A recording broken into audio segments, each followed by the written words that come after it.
Hi, Passionators. Here I am. Sorry it took me a little longer than 5 minutes. Had some technical difficulties I had to work around. I was trying to be outside with you guys today again, like I usually am, but it's a little bit too windy. So even with my fancy headgear, you wouldn't have been able to hear me, or I'd have been talking through a mouthful of hair. So here I am inside this time, and I hope you can still see me. Hope you can hear me. So if you can, just let me know, and we will get on this topic that you all jumped onto right away. Feel free to share it so we can get a little more in depth. But this one about what happens after cheating started where most of these conversations start, in my inbox. One of my favorite long-time supportive passionators sent me a recommendation for a movie on YouTube. You might be interested in seeing it. It's called If Only for One Night. And the title pretty much gives away what the movie is about. Thank you for all the thumbs up. I appreciate it. Anyway, the basic storyline is pretty much what you would expect. A married man has an affair and spends the rest of the movie trying to cover it up. Of course, everything spins way out of control. The movie goes into places he never imagined, all of these good things. So, rather than dwell on the obvious parts of the plot line, again, the name of the movie is If Only for One Night. It's on YouTube, so you can check it out anytime you want. There's also another movie in a similar vein that's called Married Men, Single Women. Title gives it away, right? So it's pretty much the same storyline, but here was how the conversation went. I pointed out that the husband in the movie had a wife that he was already happy with. He had not expressed any dissatisfaction with his relationship. So, the cheating didn't happen because of that. And that's typically what happens more often than not. I know that's not what's in the media, but statistics are a little bit different. Research and surveys have different stats. And the stats are that most people, male or female, who cheat, well, in this particular survey that I'm speaking of, it was done by AskMen.com. About 1,300 guys were interviewed. And of the ones who admitted to cheating, over 40% of them classified themselves as very happily married. And they cheated anyway. I'm going to say that again. Over 40% of them classified themselves as very happily married. So, when people ask me things like, what can I do to keep my mate from cheating? How do I keep their focus on me? My answer is pretty much the same. Nothing. Nothing.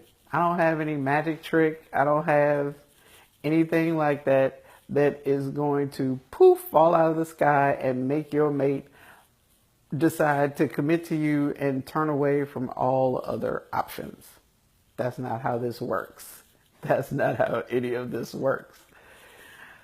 The best that you can do, the best that you can hope for, is to be you and that he shows up fully authentic as well, and that the two of you stick to the decision, to the commitment that you make to each other. That's a decision. It's a choice. It's internal. It's not external. It's internal. Just like happy people choose to cheat, there are unhappy people who choose not to. They do it all the time. I've talked to several of them personally. So I know for everyone that I've talked to, there's several 100,000 more that I will never talk to who are doing the same thing. So there are many unhappy people who choose not to cheat. Just like there are many happy people who choose to cheat. So the question then becomes, what happens after the cheating? Now, his perspective was, once I pointed out that the husband who had the affair already had a wife that he was very happy with, but the opportunity for a strange one, for a new experience, for a woman he'd never been with before, ultimately was enough reason for him to go try it. The opportunity made itself available to him and he took advantage of it. It was really that simple. And many times it really is that simple. Infidelity is an opportunity that meets a willingness. And then it happens.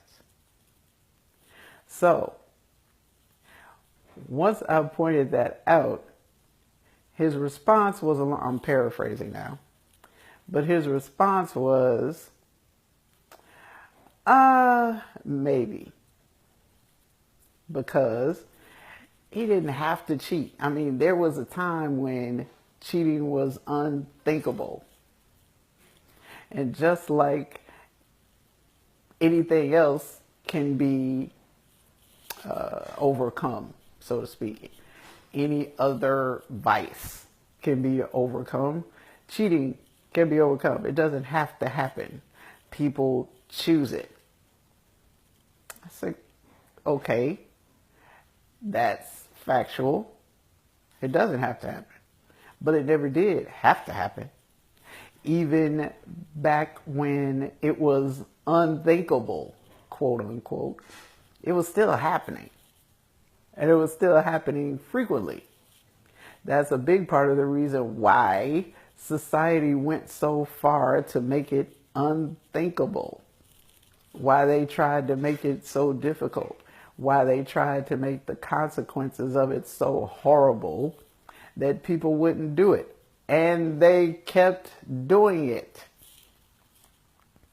Because for so many people, the allure of somebody that they've never been with before is a drug.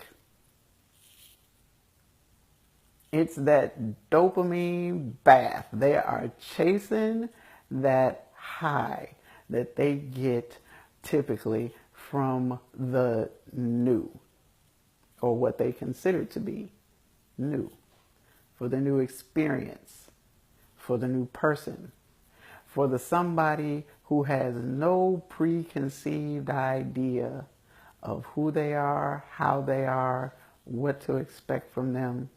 That can be intoxicating. It can be a very powerful drug. And we all know drug addicts don't think well. Many of them don't think at all. All they do is focus on how to get their next high. So for the person who finds a new partner that intoxicating, there's virtually nothing that their current partner can do to stop that.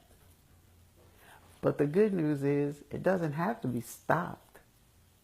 just has to be dealt with. It has to be acknowledged for what it is, and then a choice has to be made to act in contradiction to the desire. See, one of the perks of being a human is that we have the ability to act in ways that are contrary to what we want to do in order to achieve something that we deem more valuable, to have a greater goal, to live a greater life, to be a greater person. Whatever it is, one of the perks of being the higher animal, the animal in charge on this big blue marble, is that we have that capacity, that we have the ability to foresee consequence of what we do and to behave in accordance with the desired outcome, even if the desired outcome is contrary to what we desire. What do I mean? I mean, we really want to know. We got an itch that needs scratching. So we want to know what it's like with that other person, because we're already fantasizing about them. Our senses are already overloaded with them here. We're reckless eyeballing them.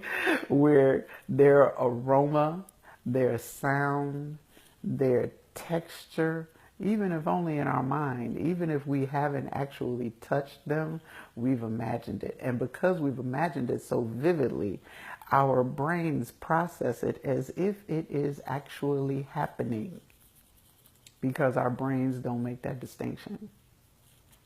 Brains are not smart, they're fast. Wisdom is where smart comes in. Brain is just a computer. That's all it is. There's no intelligence there. Intelligence is a different function. So we take this information and we process it the same way as if it actually happened. Which is why when you have a dream that you are falling, you often startle yourself waking up. You aren't falling, but your body responds as if you are, because your brain does not make the distinction between what's actually happening to you and what you vividly imagine is happening to you. Same thing with these new people. When we fantasize about other people, we can imagine it so vividly that our brains process it as if it's actually happening. So once it gets that intense, it can be nearly impossible not to follow through. But it is possible. Just because it's hard to do doesn't mean you can't do it. People do difficult things every day. Surprise, surprise. People do stuff that they don't want to do every day. But if you can see a bigger benefit in denying yourself than you can in indulging yourself, then you'll find a way to deny yourself. People who want to cheat, make it happen. And people who don't want to cheat, make sure it doesn't. It's really that simple. It doesn't have anything to do with their mate. Nothing. It's all about them. It's all about them. Now they can come up with so-called reasons, justifications, excuses, whatever. But the fact is, cheating doesn't happen until the cheater makes room for it. When they make a way to accommodate it, it will happen. Period, paragraph, end of story. Now then, for couples who have been together for years, especially double digit years. My long term couples are some of my favorite people to talk to about this kind of stuff, because inevitably they were blindsided by the whole idea that cheating could even be on their radar screen. Because they were so in love, or because they had been together for so long, or because they knew their mate so well and they never thought that their mate would do anything like this to them. And then it happens. Part of the reason why it's so devastating is because you're so totally unprepared for it. And that is an unreasonable expectation.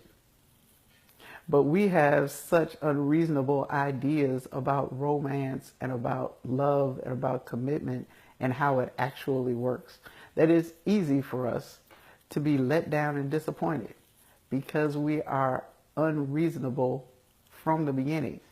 For instance, most of us expect that once we get into a committed relationship, our mates will never be attracted to anybody else. Or that if they keep their mates happy, especially sexually. I hear this one a lot from women.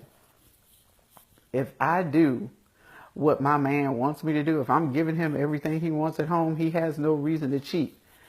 Keep believing that if you want to. Let me know how that's working for you. Because when you believe that, you have already convinced yourself that somebody else's behavior is about what you do. And it isn't. That's why you get blindsided. Because you haven't prepared. You've never had the conversation. You've never even asked the question. And your mate doesn't feel safe addressing the question with you. Well, you know what? I'm really feeling drawn to this person. And it's bothering me. It's bothering me. I want to talk to you about this because I just need a sounding board right now. I need some help trying to figure out what's actually going on here. I really do want to know whether this is about just something going on with me, or is there some weakness in our relationship that I'm overlooking? You know, how are you feeling about our relationship right now? And then shut up and listen. Listen. Don't listen to respond. Don't listen to deny. Don't listen to dismiss. Don't listen to defend. Listen for information. Listen. And see what you actually do here. You may learn something, even from somebody that you've been with for a long time. You may learn something you didn't know. And then you can ask the most important question. What do you suggest we do when this situation comes up? How do you want me to handle it with you? What do you want me to say? What do you want me to do? How do you want to deal with it? What works for you? And then I'll talk about what works for me. And together we can come up with something that'll work for us so that we don't let this stuff tear us apart.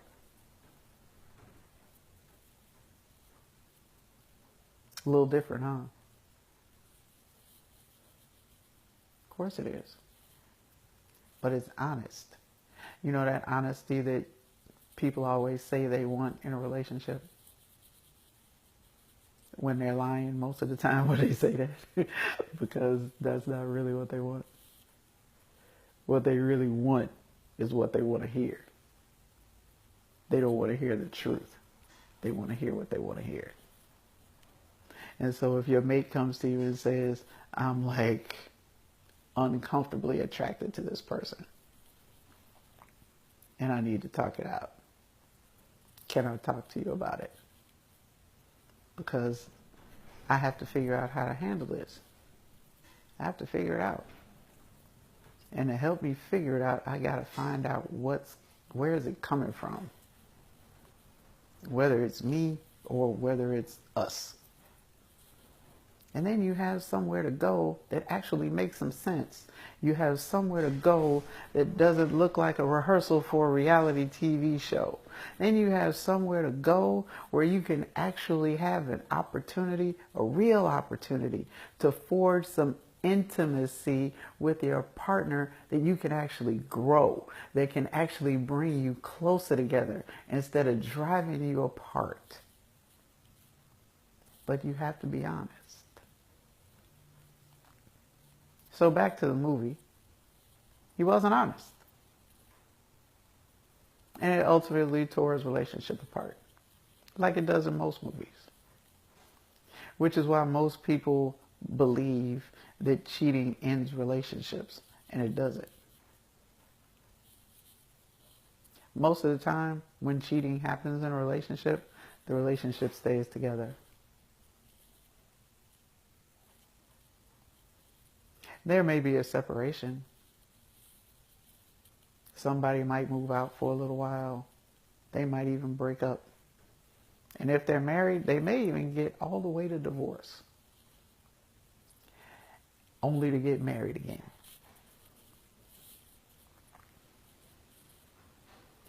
Cheating doesn't end nearly as many relationships as most people believe it does. At least not the first time. And that's another misconception. One is that long-term relationships last a long time because nobody ever cheated. That's not true. That's just not true. Particularly once you get past 10 years. Statistically, that means it was reported. Never mind people who never reported it. Never mind them. Those numbers I can't even imagine. But for people who actually said something, most marriages beyond 10 years have had an incidence of infidelity. Infidelity being defined as sexual contact with someone other than their mate. That's a pretty big playground. Pretty big playground. Sexual contact with someone other than your mate.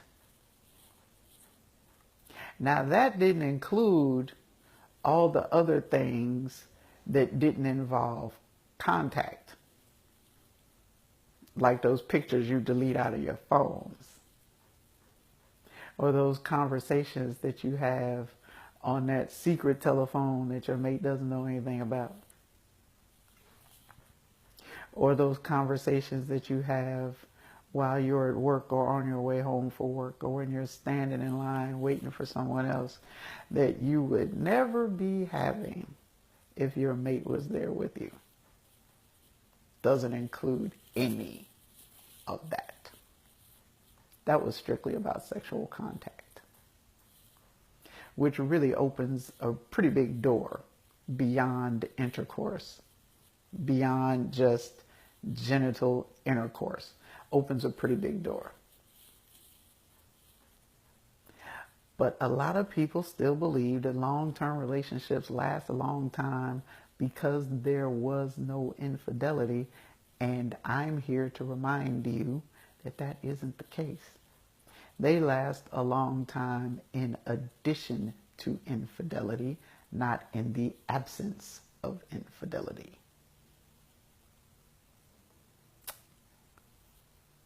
Boom. So what happens after cheating? A lot. A lot. And most of it is destructive.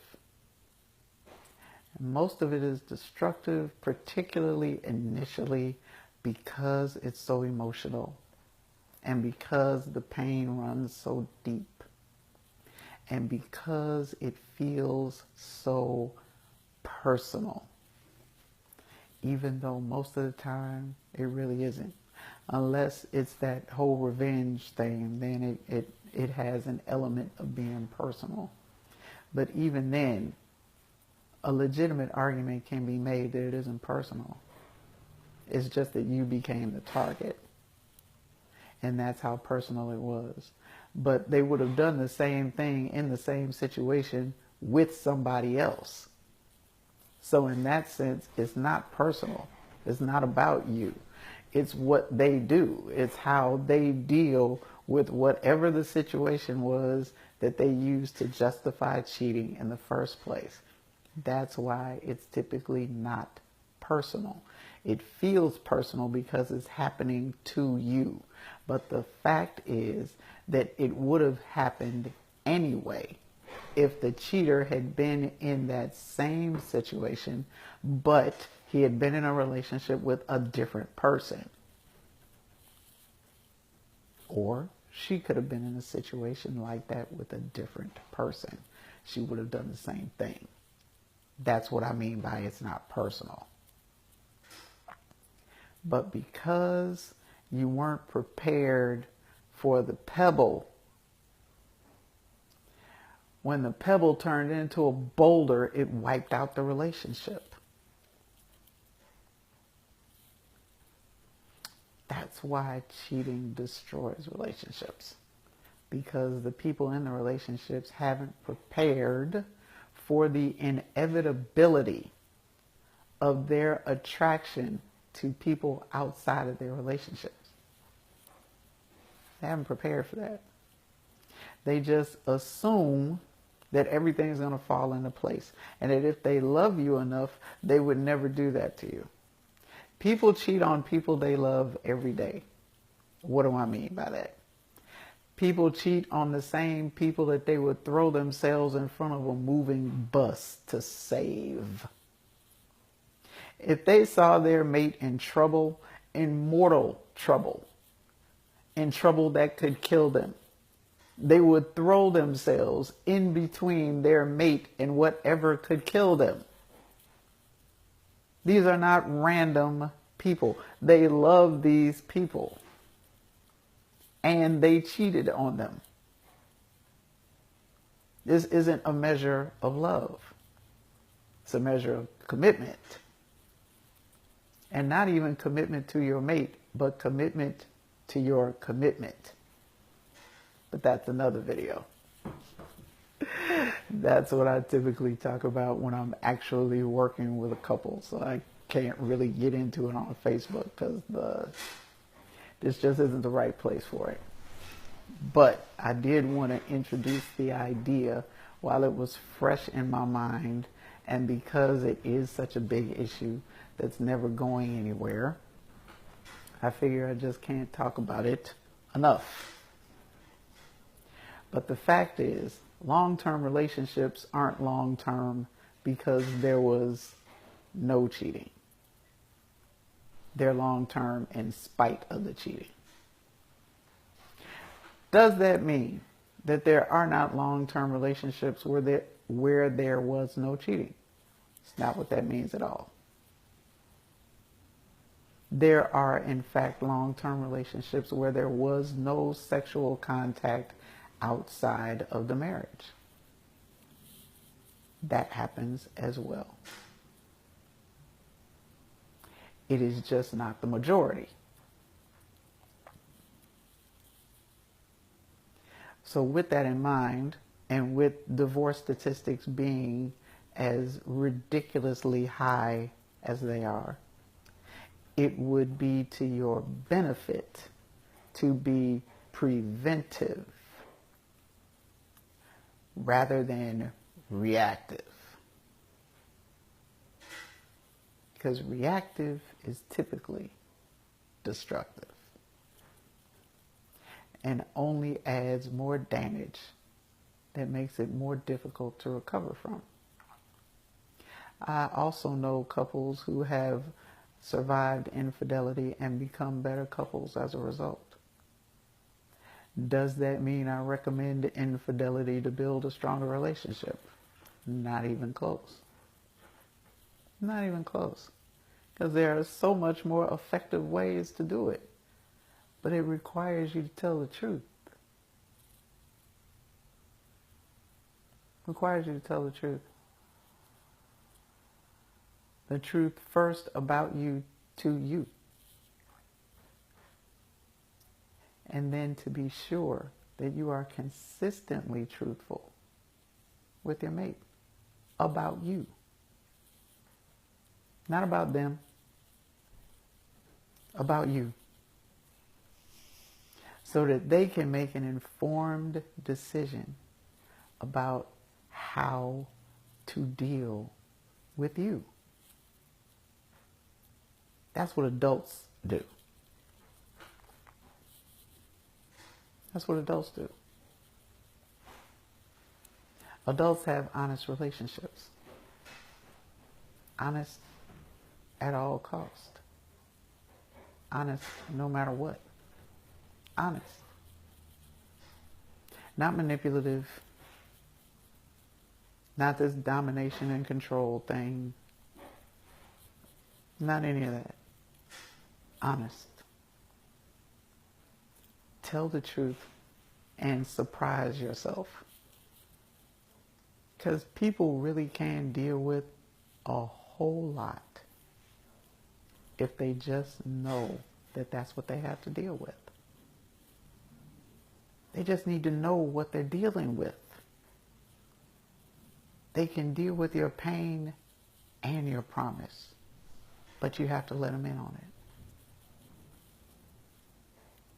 They can deal with it, but you have to let them in on it and stop painting this picture of yourself that's who you think they want you to be, because it doesn't help. And inevitably it comes back to bite you, and it brings a whole lot of extra teeth. And it doesn't have to.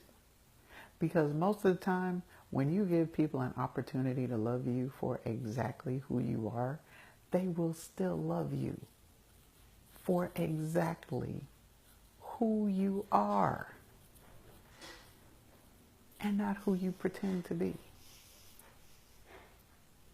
But that's another video.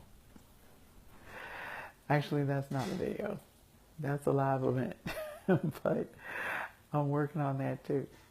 So stay tuned. Very soon, we're going to be in the same room together, and we'll be able to talk about this face to face. So I'm working on the booking, and I'll do the announcement as soon as I have the room booked, and we'll get together, have a grown folks passion pit conversation about whatever you want to talk about. You will be the ones who decide what this live event is for. What do we talk about?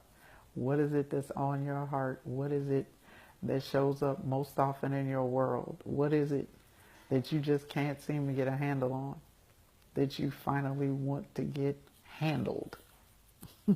Like people in TSA, that you finally want to get handled so that you can stop living on that hamster wheel that's taking you nowhere fast, that's keeping you busy but not getting you any closer to the love that you really want in your life. Let's start the conversation so we can make some real progress. It's still early in the year. So by the time you start making more New Year's resolutions, let's have some great stories to tell. Yeah? We can do that, right? I am absolutely willing to help as much as I can help. If I can show you something you haven't seen, maybe remind you of something that you already knew. I promise that while you're staring at your tree, I will check out your forest and let you know what I see. And together we can make some progress. Let's do that. There's just too much love to give for us to be living in fear. Because when you're living in fear, you're living in the past. And we need to be present. Love is present. Love is now. Love is only now. We live in a perpetual now. And we disserve ourselves when we aren't present for ourselves and our relationships. So let's get present. Let's get off of social media. Let's get face to face. Let's get connected. And let's talk about it. Let's laugh about it. Let's munch a little bit. Let's sip a little bit. Let's sit down and talk about it. I want to be able to get a place where it's really casual and comfortable and we can just talk freely, hang out for a couple of hours, and talk about some things that really matter to us for a change. How about that? What a concept, right? Talk about some issues, some love matters that are really meaningful to us. So thanks for joining in again. I appreciate your time, as always. I appreciate your attention, and I look forward to the next one. If you have any ideas, if you have something that you'd like me to talk about, private message me. By all means, that's where I get most of this from. Either my consultations or private messages. So I am reading them. I do have an admin, but I also read them. So help me out and let me know what it is that's on your mind. And I will be back again soon. And I'll be checking out your comments if you're watching on the replay. So please feel free to comment and feel free to share. Thank you again. Rest well, Passionators. For tomorrow, we rise to love one more time. I love you totally.